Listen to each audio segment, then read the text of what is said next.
ಸ್ನೇಹಿತರೆ, ಇರಾನ್ ವಿಷಯದಲ್ಲಿ ಅಮೆರಿಕದ ಮಾಜಿ ಅಧ್ಯಕ್ಷ ಡೊನಾಲ್ಡ್ ಟ್ರಂಪ್ ಕೂಡ ತಮ್ಮ ಅಭಿಪ್ರಾಯವನ್ನು ಹೇಳಿದ್ದಾರೆ. ಇರಾನ್ ಜನರು ಅಲಿ ಖಮೇನಿ ಎಂಬ ನಾಯಕನ ವಿರುದ್ಧ ದೊಡ್ಡ ಮಟ್ಟದಲ್ಲಿ ಪ್ರತಿಭಟನೆಗಳನ್ನು ಮಾಡುತ್ತಿದ್ದಾರೆ. ಅವರು ತಮಗೆ ಸ್ವಾತಂತ್ರ್ಯ ಬೇಕು ಎಂದು ಬಲವಾಗಿ ಬೇಡಿಕೆ ಇಟ್ಟಿದ್ದಾರೆ. ಡೊನಾಲ್ಡ್ ಟ್ರಂಪ್ ತಮ್ಮ ಸೋಷಿಯಲ್ ಮೀಡಿಯಾ ಪ್ಲಾಟ್ಫಾರ್ಮ್ ಆದ ಟ್ರೂತ್ ಸೋಷಲ್ನಲ್ಲಿ ಹೀಗೆ ಪೋಸ್ಟ್ ಮಾಡಿದ್ದಾರೆ: ನಾನು ಇರಾನ್ ಜನರಿಗೆ ಸಹಾಯ ಮಾಡುತ್ತೇನೆ. ಇತ್ತೀಚೆಗೆ ವೆನಿಜುವೆಲಾದಲ್ಲಿ ಮದುರೋ ಎಂಬ ನಾಯಕನನ್ನು ತೆಗೆದುಹಾಕಿದ ಅಮೆರಿಕದ ಡೆಲ್ಟಾ ಕೋರ್ಸ್ ಎಂಬ ಸೈನಿಕ ತಂಡ ಈಗ ಇರಾನ್-ಇರಾಕ್ ಗಡಿವರೆಗೂ ಬಂದಿದೆ ಎಂಬ ಮಾಹಿತಿ ಬಂದಿದೆ. ಇರಾನ್ ಅನ್ನು ಸುತ್ತುಮುತ್ತುವಂತೆ ಯೋಜನೆ ಹಾಕುತ್ತಿದ್ದಾರೆ ಎಂದು. ಇಸ್ರೇಲ್ ಮತ್ತು ಅಮೆರಿಕದ ಡೆಲ್ಟಾ ಕೋರ್ಸ್ ಜೊತೆಯಾಗಿ ಇರಾನ್ನಲ್ಲಿ ದೊಡ್ಡ ಆಪರೇಷನ್ ಮಾಡಬೇಕು ಎಂದು ಯೋಚಿಸುತ್ತಿರುವಂತೆ ಕಾಣುತ್ತಿದೆ. ಇರಾನ್ ಅನ್ನು ರಷ್ಯಾ ಮತ್ತು ಚೀನಾ ಹೇಗೆ ರಕ್ಷಿಸುತ್ತವೆಯೋ ನೋಡಬೇಕು. ಇದು ಈಗ ತುಂಬಾ ಆಸಕ್ತಿಕರವಾದ ವಿಷಯವಾಗಿ ಬದಲಾಗಿದೆ. ವಾಸ್ತವವಾಗಿ ಇರಾನ್ನಲ್ಲಿ ಈ ಪ್ರತಿಭಟನೆಗಳು ಸಹಜವಾಗಿ, ಸ್ವಯಂಪ್ರೇರಿತವಾಗಿ ನಡೆಯುತ್ತಿವೆ. ಹಿಂದೆಯೇ ಅಲಿ ಖಮೇನಿಗೆ ಬೆಂಬಲ ಕೊಟ್ಟು ಇಸ್ರೇಲ್ ವಿರುದ್ಧ ನಿಂತಿದ್ದ ಜನರೇ ಈಗ ಈ ಪ್ರತಿಭಟನೆಗಳನ್ನು ಮಾಡುತ್ತಿದ್ದಾರೆ. ಅದಕ್ಕಾಗಿಯೇ ರಷ್ಯಾ ಏನೂ ಮಾಡಲು ಸಾಧ್ಯವಾಗುತ್ತಿಲ್ಲ. ಇರಾನ್ನಲ್ಲಿ ಈ ಪ್ರತಿಭಟನೆಗಳು ಏಕೆ ನಿಜವಾಗಿ, ಸ್ವಯಂಪ್ರೇರಿತವಾಗಿ ನಡೆಯುತ್ತಿವೆಯೆಂದು ಹೇಳುತ್ತೇನೆ. ಇವೆಲ್ಲವೂ ಮುಲ್ಲಾ ಎಂದು ಕರೆಯುವ ಧಾರ್ಮಿಕ ನಾಯಕರ ಆಡಳಿತದಿಂದ ಬಂದವು. ಡಿಸೆಂಬರ್ 28ನೇ ತಾರೀಖಿನಿಂದ ಇರಾನ್ನಲ್ಲಿ ಈ ಪ್ರತಿಭಟನೆಗಳು ಆರಂಭವಾಗಿವೆ. ಮೊದಲಿನಿಂದಲೂ ನಾನು ಈ ವಿಷಯಗಳ ಬಗ್ಗೆ ಅಪ್ಡೇಟ್ ಕೊಡುತ್ತಲೇ ಇದ್ದೇನೆ. ಇದುವರೆಗೂ ಅಲಿ ಖಮೇನಿ ಸೈನ್ಯ 2,000 ಮಂದಿ ಪ್ರತಿಭಟನಾಕಾರರನ್ನು ಕೊಂದು ಹಾಕಿದೆ. ಪ್ರತಿಭಟನೆ ಮಾಡುತ್ತಿರುವವರಲ್ಲಿ ವಿದ್ಯಾರ್ಥಿಗಳು, ಮಹಿಳೆಯರು, ಅಂಗಡಿಯವರು, ವ್ಯಾಪಾರಸ್ಥರು, ಹೀಗೆ ಎಲ್ಲಾ ವರ್ಗದವರು ಇದ್ದಾರೆ.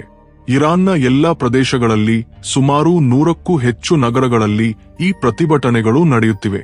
ಟೆಹರಾನ್, ಇಸ್ಫಹಾನ್, ಮೊಷಹದ್, ಶಿರಾಜ್, ತಬ್ರೀಜ್, ಹೀಗೆ ಎಲ್ಲಾ ದೊಡ್ಡ ನಗರಗಳಲ್ಲಿ ಇವು ಕಾಣುತ್ತಿವೆ.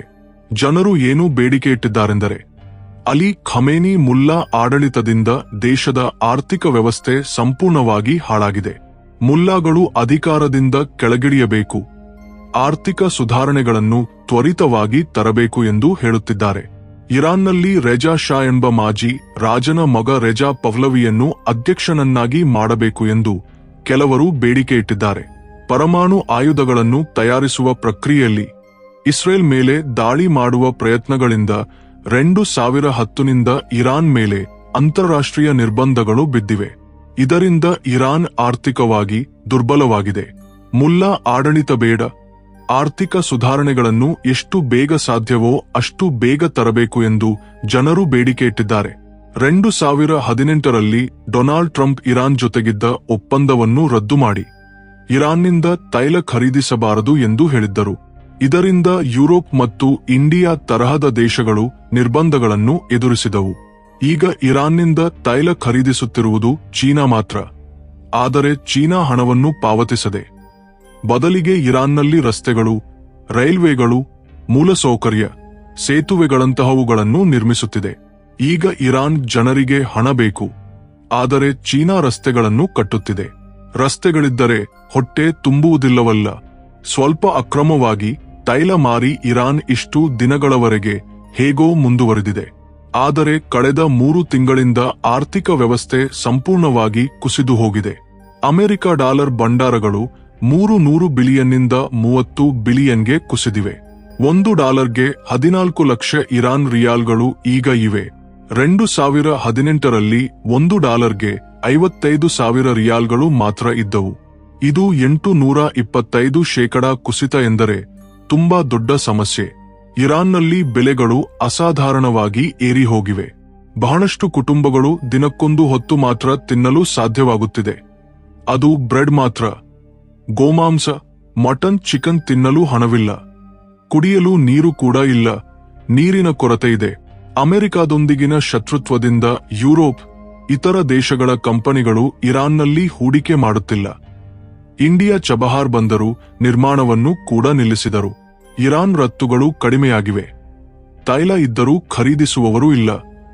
ಜಾತಿ, ಧರ್ಮ, ಮಹಿಳಾ ಪುರುಷ ಹಕ್ಕುಗಳಿಗಾಗಿ ಬರುವ ಉದ್ಯಮಗಳನ್ನು ಅಡಗಿಸಬಹುದು, ಆದರೆ ಹಸಿವಿನಿಂದ ಬರುವ ಉದ್ಯಮವನ್ನು ಯಾರೂ ನಿಲ್ಲಿಸಲು ಸಾಧ್ಯವಿಲ್ಲ. ಹೊಟ್ಟೆಯ ಕಾವು, ತಿಂಡಿ ಬಟ್ಟೆ ನೀರಿಗಾಗಿ ನಡೆಯುತ್ತಿರುವ ಈ ಉದ್ಯಮವನ್ನು ಈಗ ಯಾರೂ ತಡೆಯಲು ಸಾಧ್ಯವಾಗುತ್ತಿಲ್ಲ. ರಷ್ಯಾ ಅಧ್ಯಕ್ಷ ಪುತಿನ್ ಇರಾನ್ ಮೇಲಿನ ಸೈನಿಕ ದಾಳಿಯನ್ನು ನಿಲ್ಲಿಸಬಹುದು. ಅಮೆರಿಕ ಇಸ್ರೇಲ್ ಪ್ರತಿದಾಳಿಗೆ ಸಮತೋಲನ ಕಾಪಾಡಬಹುದು. ಆದರೆ ಜನರು ನಮಗೆ ತಿಂಡಿ ಇಲ್ಲ ಎಂದು ಹೇಳಿದಾಗ ರಷ್ಯಾ ಏನೂ ಮಾಡಲಿಲ್ಲ. ಇದೆಲ್ಲವೂ ಅಲಿ ಖಮೇನಿಯ ಹಡದಿಂದ ಬಂದ ಸಮಸ್ಯೆ. ಇರಾನ್ ಬಳಿ ಬ್ಯಾಲಿಸ್ಟಿಕ್ ಮಿಸೈಲ್ಗಳು, ಐಆರ್ಜಿಸಿ ವಿಶೇಷ ಸೈನಿಕ ತಂಡ, ಇಂಟೆಲಿಜೆನ್ಸ್, ನೈತಿಕ ಪೊಲೀಸ್, ಅಲಿ ಖಮೇನಿಯ ಖಾಸಗಿ ಸೈನ್ಯದಂತಹ ಬಲವಾದ ಸಂಪನ್ಮೂಲಗಳಿವೆ. ಆದರೆ ಕಳೆದ 15 ದಿನಗಳಿಂದ ಈ ಉದ್ಯಮವನ್ನು ಅಡಗಿಸಲು ಸಾಧ್ಯವಾಗುತ್ತಿಲ್ಲ. 2022ರಲ್ಲಿ ಮಹಿಳಾ ಹಕ್ಕುಗಳಿಗಾಗಿ ನಡೆದ ಉದ್ಯಮವನ್ನು ಅಡಗಿಸಿದರು.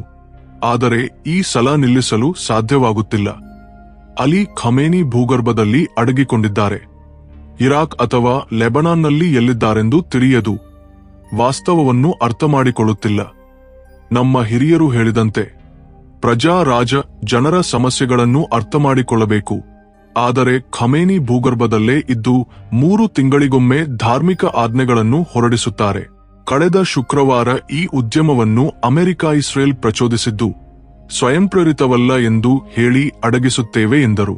ಅವರ ಸಲಹೆಗಾರ ಮೊಹಮ್ಮದ್ ಜಾವೀದ್, ನಮ್ಮ ಬಳಿ ಪರಮಾಣು ಆಯುಧಗಳಿವೆ, 24 ಗಂಟೆಗಳಲ್ಲಿ ಸಿದ್ಧಪಡಿಸುತ್ತೇವೆ ಎಂದು ವೈರಲ್ ವಿಡಿಯೋದಲ್ಲಿ ಹೇಳಿದ್ದಾರೆ. ಒಬ್ಬ ಇರಾನಿ ಹುಡುಗಿ ಖಮೇನಿ ಪೋಸ್ಟರ್ ಅನ್ನು ಸುಟ್ಟು ಸಿಗರೆಟ್ ಹಚ್ಚಿ, ನಾವು ನಮ್ಮ ಸ್ವಾತಂತ್ರ್ಯವನ್ನು ಕಾಪಾಡಿಕೊಳ್ಳುತ್ತೇವೆ, ಯಾರೂ ಅಡಗಿಸಲು ಸಾಧ್ಯವಿಲ್ಲ ಎಂದು ಸಂದೇಶ ಕೊಟ್ಟಿದ್ದಾಳೆ. ಇದು ಖಮೇನಿ ಸೋಲನ್ನು ಸೂಚಿಸುತ್ತದೆ. 2022ರಲ್ಲಿ ಮಹಸಾ ಅಮೀನಿಯನ್ನು ಹಿಜಾಬ್ ಕಾರಣಕ್ಕೆ ಕೊಂದರು. ಅಪ್ಪುಡ 20,000 ಮಹಿಳೆಯರನ್ನು ಬಂಧಿಸಿ ಉದ್ಯಮವನ್ನು ನಿಲ್ಲಿಸಿದರು. ಆದರೆ ಈ ಸಲ ಇಂಟರ್ನೆಟ್ ನಿಲ್ಲಿಸಿದರು. ಇಲಾನ್ ಮಸ್ಕ್ ಸ್ಟಾರ್ಲಿಂಕ್ ಮೂಲಕ ಸಿಗುತ್ತಿದೆ. ವಿದ್ಯುತ್ ನಿಲ್ಲಿಸಿದರು. ಮೊಬೈಲ್ ಟಾರ್ಚ್ಗಳೊಂದಿಗೆ ಪ್ರತಿಭಟನೆಗಳು ಮುಂದುವರೆದಿವೆ. ಐಆರ್ಜಿಸಿ ಬುಲೆಟ್ಗಳೊಂದಿಗೆ ದಾಳಿ ಮಾಡಿ 2,000 ಮಂದಿಯನ್ನು ಕೊಂದು ಹಾಕಿದರು. ಪ್ರತಿಭಟನಾಕಾರರು ಸಿಂಹ, ಸೂರ್ಯ, ಚಿಹ್ನೆಯ ಧ್ವಜಗಳನ್ನು ಹಾರಿಸುತ್ತಿದ್ದಾರೆ. ಇದು ಸಫಾವಿಡ್ ರಾಜವಂಶದ ಕಾಲದ್ದು. ಕೆನಡಾ, ಆಸ್ಟ್ರೇಲಿಯಾದಲ್ಲಿ ಇರಾನ್ ರಾಯಭಾರ ಕಚೇರಿಗಳಲ್ಲೂ ಈ ಧ್ವಜಗಳು ಹಾರುತ್ತಿವೆ. ಈಗ ಈ ಘಟನೆಗಳ ಹಿಂದಿನ ಇತಿಹಾಸವನ್ನು ನೋಡೋಣ. ಶೀತಲ ಯುದ್ಧ ಕಾಲದಲ್ಲಿ ಇರಾನ್ನಲ್ಲಿ ದೊಡ್ಡ ಬದಲಾವಣೆಗಳು ಬಂದವು. 1663ರಲ್ಲಿ ರೆಜಾ ಶಾ ಅಮೆರಿಕದ ಮಿತ್ರನಾಗಿ ವೈಟ್ ರೆವಲ್ಯೂಷನ್ ತಂದರು. ಟೆಹರಾನ್, ಇಸ್ಫಹಾನ್ನಲ್ಲಿ ಪಬ್ಗಳು, ಬಾರ್ಗಳು, ಮಹಿಳೆಯರಿಗೆ ಮಿಡಿ ಸ್ಕರ್ಟ್ ಧರಿಸುವ ಸ್ವಾತಂತ್ರ್ಯ, ರಸ್ತೆಗಳು, ರೈಲ್ವೆಗಳು, ಕೈಗಾರಿಕೆಗಳ ಅಭಿವೃದ್ಧಿ. ಆದರೆ ಸ್ಥಳೀಯ ಶಿಯಾ ಸಂಸ್ಕೃತಿಯನ್ನು ಬದಲಾಯಿಸಲು ಪ್ರಯತ್ನಿಸಿದರು. ಸೋವಿಯತ್ ಯೂನಿಯನ್ ಕಮ್ಯುನಿಸಂ ವ್ಯಾಪಿಸಲು ಕೆಜಿಬಿ ಮೂಲಕ ರೆಜಾ ಶಾನನ್ನು ತೆಗೆದುಹಾಕಲು ಪ್ರಯತ್ನಿಸಿತು. 1771ರಲ್ಲಿ ರೆಜಾ ಶಾ ಪರ್ಷಿಯನ್ ಸಾಮ್ರಾಜ್ಯದ 2500 ವರ್ಷಗಳ ಹಬ್ಬಕ್ಕಾಗಿ ಮರುಭೂಮಿಯಲ್ಲಿ 12,000 ಕೋಟಿ ಖರ್ಚು ಮಾಡಿ ದೊಡ್ಡ ಪಾರ್ಟಿ ಮಾಡಿದರು. ಯುರೋಪ್ನಿಂದ ಹೂವುಗಳು, ಪಕ್ಷಿಗಳನ್ನು ತರಿಸಿದರು. ಇದು ಜನರ ಕೋಪವನ್ನು ಹೆಚ್ಚಿಸಿತು. ಈ ಕೋಪವನ್ನು ಅಯತುಲ್ಲಾ ಖಮೇನಿ ಧಾರ್ಮಿಕ ಉದ್ಯಮವಾಗಿ ಬದಲಾಯಿಸಿದರು. ಶಿಯಾ ಕ್ಲೆರಿಕ್ ಆಗಿ ಶರಿಯಾ ಕಾನೂನುಗಳು, ಇಸ್ಲಾಮಿಕ್ ರಾಜ್ಯಕ್ಕಾಗಿ ಹೋರಾಡಿದರು. ಸೋವಿಯತ್ ಬೆಂಬಲ ಪಡೆದರು. 1664ರಲ್ಲಿ ಫ್ರಾನ್ಸ್ಗೆ ಪಲಾಯನ ಮಾಡಿ ಧಾರ್ಮಿಕ ಆಜ್ಞೆಗಳನ್ನು ಕಳುಹಿಸಿ ಜನರನ್ನು ಪ್ರಭಾವಿಸಿದರು. ವೈಟ್ ರೆವಲ್ಯೂಷನ್ ಇಸ್ಲಾಂಗೆ ವಿರುದ್ಧ. ಪಾಶ್ಚಾತ್ಯ ಸಂಸ್ಕೃತಿ ಮಹಿಳಾ ಸ್ವಾತಂತ್ರ್ಯವನ್ನು ಹಾಳು ಮಾಡುತ್ತದೆ, ಅಮೆರಿಕ ದೋಚುತ್ತದೆ ಎಂದು ಸೋವಿಯತ್ ಅಸಮಾನತೆಗಳು, ಬಡವರ ಸಮಸ್ಯೆಗಳನ್ನು ಪ್ರಚಾರ ಮಾಡಿತು. 1779ರಲ್ಲಿ ಬಂಡಾಯ ನಡೆದು ರೆಜಾ ಶಾ ಪಲಾಯನ ಮಾಡಿದರು. ಖಮೇನಿ ಅಧಿಕಾರಕ್ಕೆ ಬಂದು ಸ್ವಾತಂತ್ರ್ಯ, ಮಾತನಾಡುವ ಹಕ್ಕುಗಳು, ಮಹಿಳಾ ಹಕ್ಕುಗಳನ್ನು ತೆಗೆದುಹಾಕಿದರು. ಶರಿಯಾ ಕಾನೂನುಗಳನ್ನು ಜಾರಿಗೊಳಿಸಿದರು. ಕೆಜಿಬಿ ಗೆದ್ದಿತು. ಸಿಎ ವಿಫಲವಾಯಿತು. ಖಮೇನಿ ಮರಣದ ನಂತರ ಅವರ ಶಿಷ್ಯ ಅಲಿ ಖಮೇನಿ ಆಡಳಿತ ಆರಂಭಿಸಿದರು. 1779ರಿಂದ ಇರಾನ್ ಸೋವಿಯತ್ ಪ್ರಭಾವದಲ್ಲಿ ಬಿದ್ದಿದೆ. ಅಂದಿನಿಂದ ಅಮೆರಿಕದ ಸಿಲಿಯ ಇರಾನ್ನಲ್ಲಿ ಬದಲಾವಣೆ ತರಲು ಪ್ರಯತ್ನಿಸುತ್ತಿದೆ. ಈಗ ಅವಕಾಶ ಬಂದಿದೆ. ಅಲಿ ಖಮೇನಿ ಪರಮಾಣು ಆಯುಧಗಳನ್ನು ತಯಾರಿಸಿ ಇಸ್ರೇಲ್ ಮೇಲೆ ದಾಳಿ ಮಾಡಬೇಕು ಎಂದು ಯೋಜಿಸುವುದರಿಂದ ಅಮೆರಿಕ ನಿರ್ಬಂಧಗಳನ್ನು ಹಾಕಿತು. ಆರ್ಥಿಕ ವ್ಯವಸ್ಥೆ ಕುಸಿದು ಹೋಗುವುದರಿಂದ ಜನರು ಉದ್ಯಮ ಮಾಡುತ್ತಿದ್ದಾರೆ. ಅದಕ್ಕಾಗಿಯೇ ಟ್ರಂಪ್ ಸಿಲಿಯೆ 1779ರ ತಪ್ಪನ್ನು ಸರಿಪಡಿಸುತ್ತೇವೆ ಎಂದು ಹೇಳುತ್ತಿದ್ದಾರೆ. ಅಮೆರಿಕ ಬೆಂಬಲವಿರುವ ರೆಜಾ ಪಹ್ಲವಿ ರೇಜಾ ಶಾನ ಮೊಗ ಅಮೆರಿಕಾದಲ್ಲಿ ಇದ್ದು ಸೋಷಲ್ ಮೀಡಿಯಾ ಮೂಲಕ ಪ್ರತಿಭಟನೆಗಳನ್ನು ಪ್ರೋತ್ಸಾಹಿಸುತ್ತಿದ್ದಾರೆ. ರಸ್ತೆಗಳನ್ನು ಮುಚ್ಚಿ ಡೋಂಟೋನ್ ನಾಶ ಮಾಡಿ ಎಂದು.